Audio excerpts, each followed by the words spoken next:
Olá, nono 1, nono 2, tudo bem com vocês?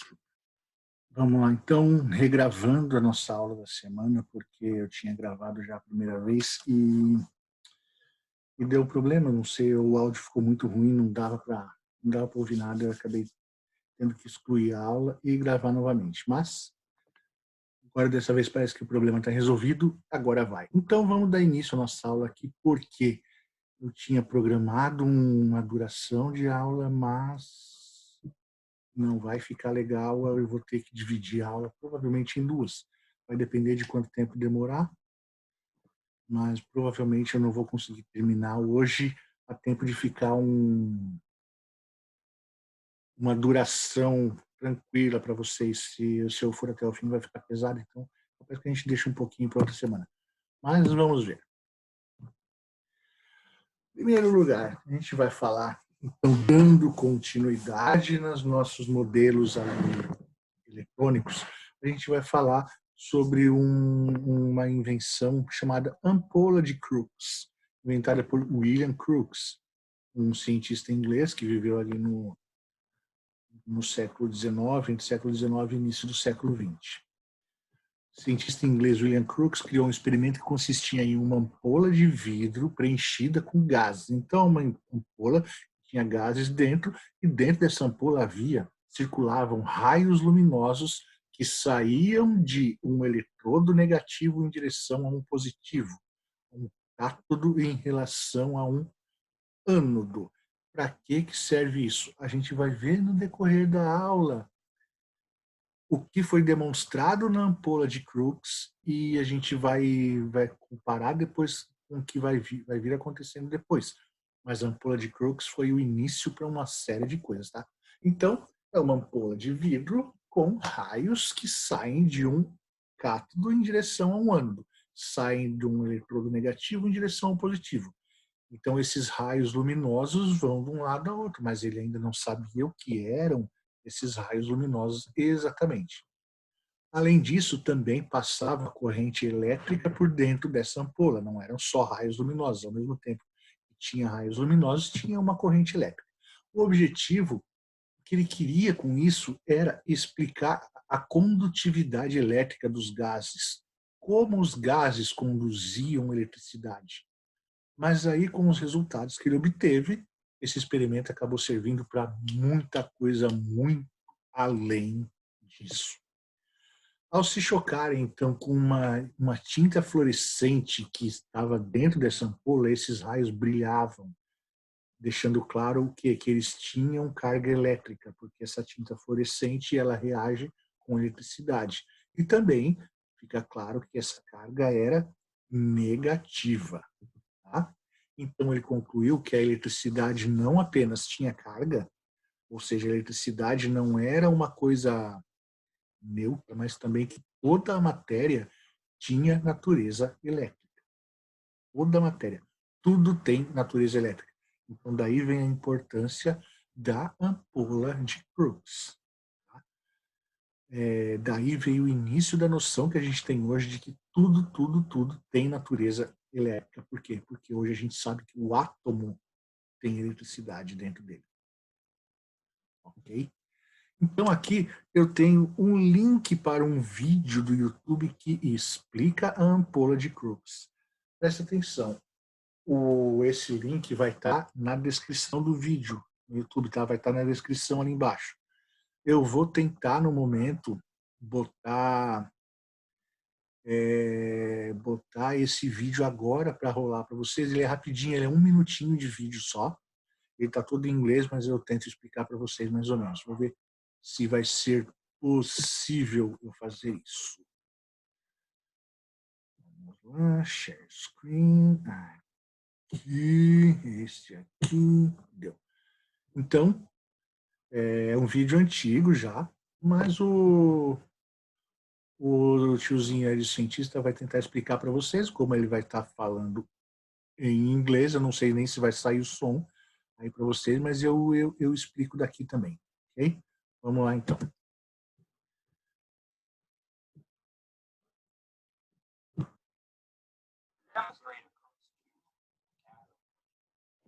Então, ele vai demonstrar a ampola de Crookes, que é um tubo de raios.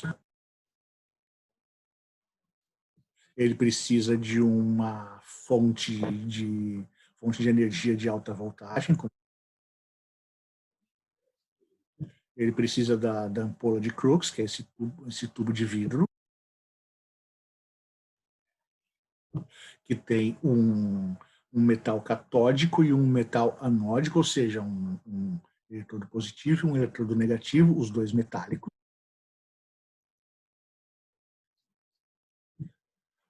Tem uma tela que é coberta com material fosforescente, que é essa parte branca aí no meio, isso ele chama de screen, que ele chama de tela,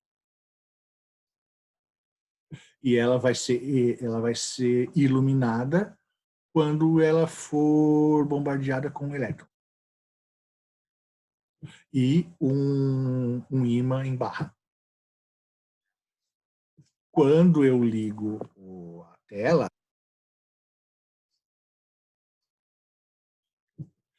a gente nota que os elétrons que saem do cátodo em direção, quando ele se choca com a tela,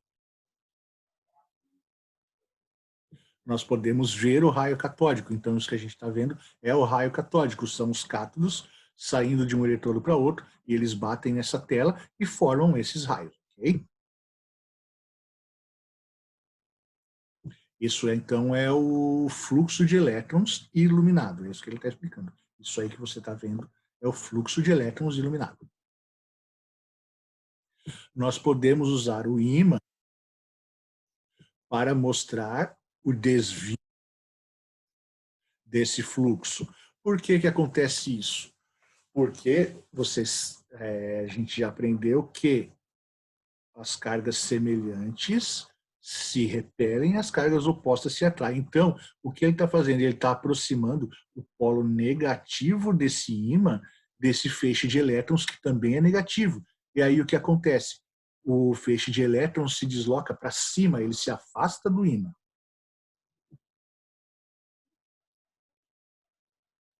Tá vendo? O ímã desvia os elétrons para longe dele. Por quê? Porque o ímã ele tá aproximando o polo negativo do ímã. Como os elétrons também são negativos, ele aproxima o ímã e ele desvia os elétrons para o lado oposto, ou seja, para cima. Em que ele falou, quando eu aproximo então o ímã, os raios catódicos se desviam para cima. Agora o que ele vai falar que se ele inverter o ímã, ou seja, se ele aproximar o outro polo que é o positivo, ao invés de afastar esse feixe de raios, ele vai aproximar. Então ele espera que se ele aproximar a outra ponta do ímã, esses raios, ao invés de desviar para cima, eles vão desviar para baixo. Presta atenção então. Então, ele falou que se a gente inverter o ímã, a gente pode pressupor que os raios vão se desviar na direção oposta. Tá vendo? E a gente observa que realmente o raio está sendo desviado para baixo. Viu? Quando você, então, aproxima o outro lado do ímã, o raio se desvia para baixo. Ok? Vamos voltar, então, lá para a nossa apresentação.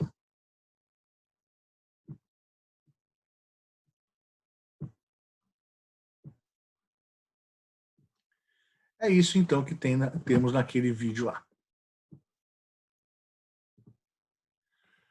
No link acima você pode ver uma demonstração da ampola de Crookes, o feixe luminoso. Aqui eu explico para quem não quiser ver o vídeo, para quem não acompanhar direito essa aula, porque ali, se você só assistir o vídeo sem entender muito bem o que ele está falando em inglês, você acaba não entendendo.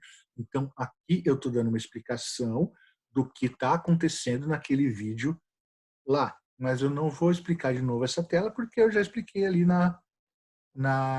enquanto estava rolando o vídeo, certo? Eu já expliquei, vocês já viram, e agora vocês podem acompanhar novamente lendo aqui, certo? Não se esqueçam, para ver o vídeo novamente, esse link vai estar na descrição do vídeo ali embaixo, certo? Vamos falar então sobre os caras que vocês já pesquisaram sobre ele. Joseph Joe Thomson e o seu novo modelo atômico. Joseph John Thomson viveu mais ou menos de meados do século XIX a meados do século XX. E os experimentos mais importantes dele, vejam só, foram baseados no que? Exatamente na ampola de Crookes. A ampola de Crookes que foi criada que não era nem para isso, era para outra coisa, era para a condutividade elétrica dos gases. Mas na ciência às vezes acontece isso, você atira no que vê e acerta no que não vê. Ele buscou uma coisa e acabou acertando outra. E acabou sendo extremamente importante para o Thomson, e vocês sabem que depois foi importante para mais um monte de gente que veio depois. Assim é a ciência. Tudo uma sequência. O trabalho de um influenciando do outro, e um vai subindo em cima do outro e vai aproveitando, e assim a ciência se desenvolve, certo?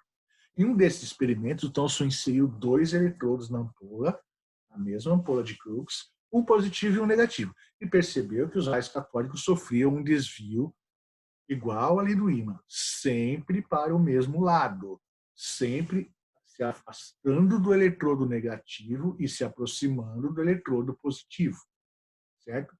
Então ele botou um negócio com uma carga positiva de um lado, outra carga positiva do outro, e ele percebeu que aqueles raios sempre se desviavam para o lado do positivo e para o lado oposto ao negativo.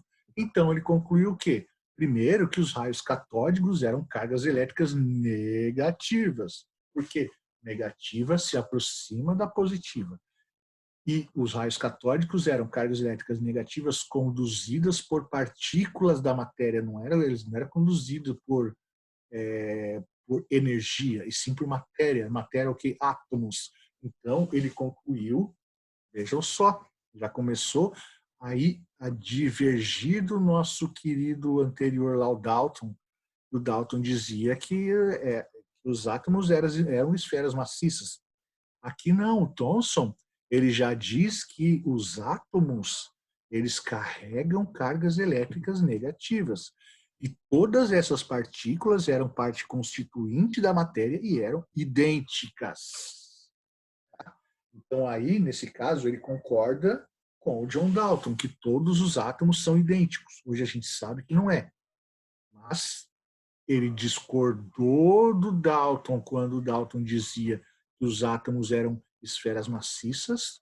O Thomson já dizia que não é, mas ainda assim ele concordou com o Dalton quando o Dalton dizia que todos os átomos eram idênticos, que foi descoberto posteriormente que não, certo? E olha só, e com isso ele concluiu que havia partículas menores que o átomo não é indivisível. Desculpa. Isso aqui é muito importante. Isso aqui é extremamente importante.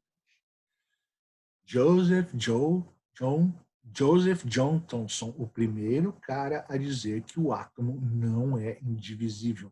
Havia partículas menores que o átomo. E ele descobriu isso com experimentos baseados na ampola de Crookes, que não era nem para pesquisar o átomo. Incrível, né? Então, vamos ver como era o modelo atômico de Thomson. Basicamente, era parecido com o de Dalton, mas era uma esfera positiva e não maciça. Então, você vê que essa parte amarela da esfera é uma carga positiva e ela tinha cargas negativas incrustadas nela, tá? Então, aqui são essas bolinhas azuis. Então, pelo modelo atômico de Thomson, o átomo traz carga positiva com cargas negativas enfiadinhas nele ali. Ó, positiva e não maciça. Não maciça. Diferente do John Dalton. John Dalton dizia que era maciça, correto? Aí eu lembro que acho que foi a Raíssa do Nono 2 que perguntou na terça-feira, na nossa videoconferência, se então o John Dalton estava certo. Eu respondi não. Ele estava no caminho certo. Ele estava mais certo do que os que vieram antes dele. Então ele indicou um caminho, mas ainda faltava faltavam descobertas, tá? E a primeira foi feita logo em seguida pelo Thomson, que, além de ter cargas, de ser indivisível, o átomo não era maciço, ok? E as cargas negativas estão incrustadas no átomo.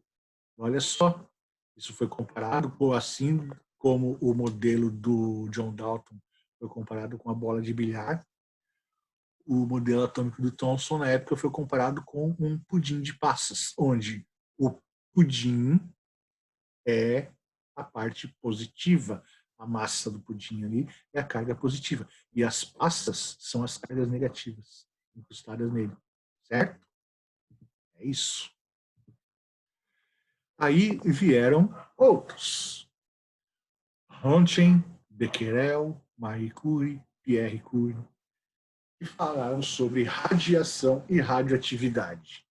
Com isso aqui, eu acho que a gente fala sobre eles e já encerra por hoje. Ao realizar experimentos com diferentes gases na ampola de Crookes, olha só, esse físico alemão chamado Wilhelm Conrad Rontgen, ele começou a botar outros tipos de gases naquela mesma ampola de Crookes para ver o que acontecia. E ele descobriu uma outra forma de emissão de raios luminosos.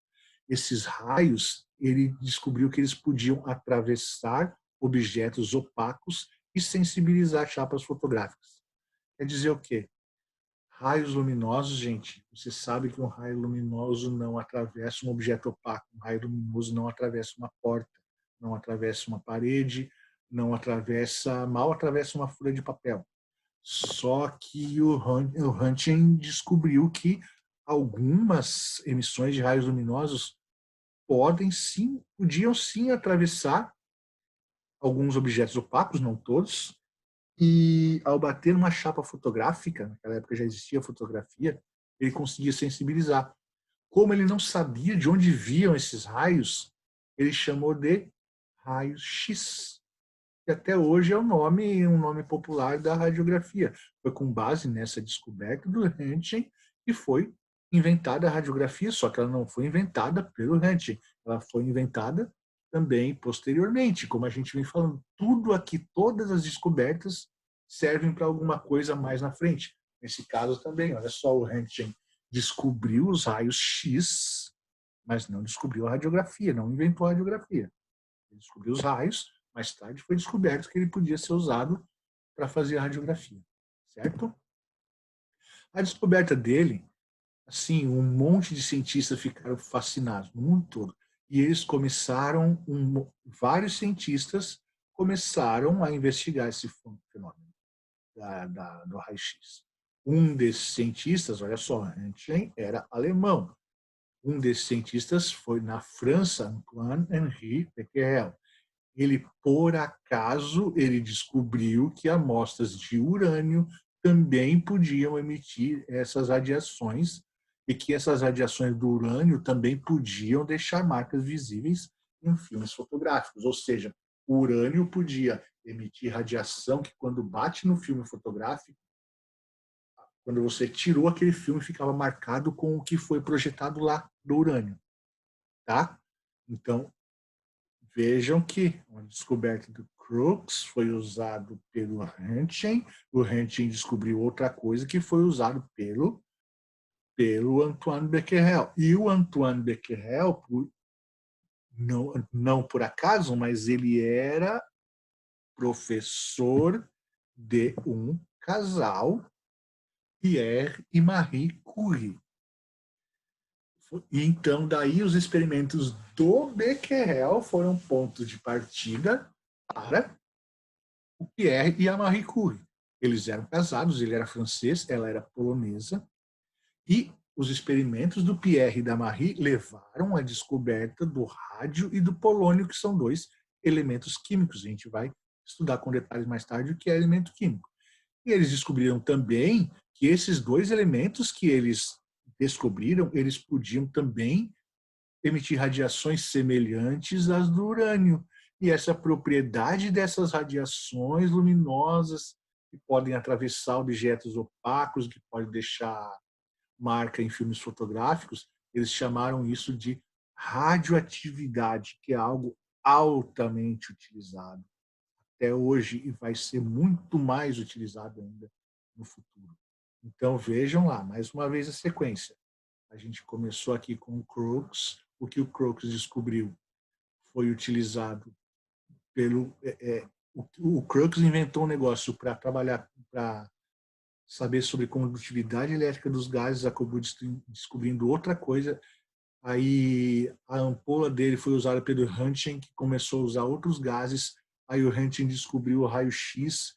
Aí o Becquerel gostou do negócio do raio-x e descobriu a radiação do urânio. Aí o Pierre e a Marie Curie gostaram do negócio do urânio e começaram a trabalhar nisso e descobriram o rádio-polônio, que também davam radiações semelhantes à do urânio. E daí surgiu a radioatividade. Tudo um seguindo o trabalho do outro. Isso que é legal na ciência. E aí, gente, quero falar um pouco para vocês, principalmente para as meninas, mas para a rapaziada aí também, que a Marie Curie até hoje é uma referência e é uma inspiração para muitas mulheres que trabalham com a ciência. Ela foi a primeira mulher a ganhar o prêmio Nobel e foi a primeira pessoa, independente se mulher ou homem, a ganhar o prêmio Nobel 2 vezes. E ela ganhou, não foi o mesmo prêmio Nobel 2 vezes. Ela ganhou o de física, que foi compartilhado, né? O de física foi ela, junto com o Pierre, marido dela, e com o professor Becquerel. E 8 anos depois ela ganhou, sem compartilhar, ganhou sozinha o prêmio Nobel de Química. Então ela foi a primeira mulher a ganhar o prêmio Nobel e a primeira pessoa a ganhar o prêmio Nobel 2 vezes. E ainda ganhou física e química. Tá? As descobertas dela com o rádio e o fato dela não haver patenteado o elemento permitiram a criação da radioterapia, até hoje muito utilizada no tratamento de tumores.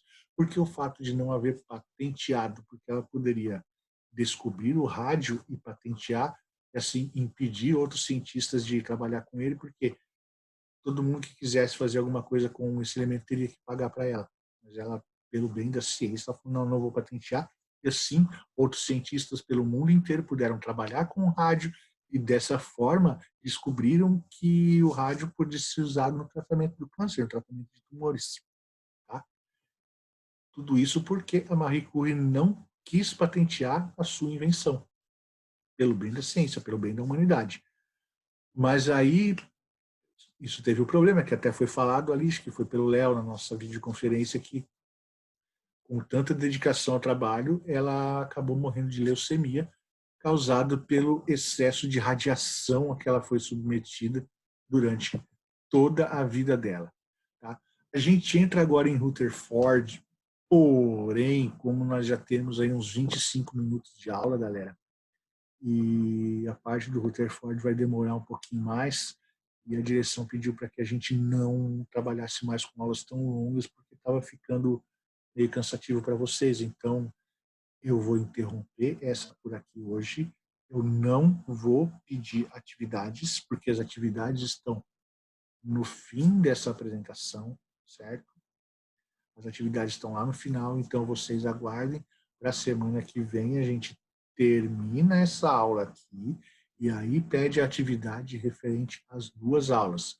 Então, por hoje, por essa semana, a gente fica só com essa metade de aula aqui, tá? Sem atividade. Vou dar uma folga para vocês. Beleza? Então, se cuidem, fiquem em casa, aproveitem que eu estou dando um tempinho livre aí e estudem um pouco mais. Qualquer dúvida, pode mandar mensagem na plataforma. E na terça-feira, às 11 horas, eu estou esperando vocês para a nossa videoconferência de novo, ok? Obrigado e até mais.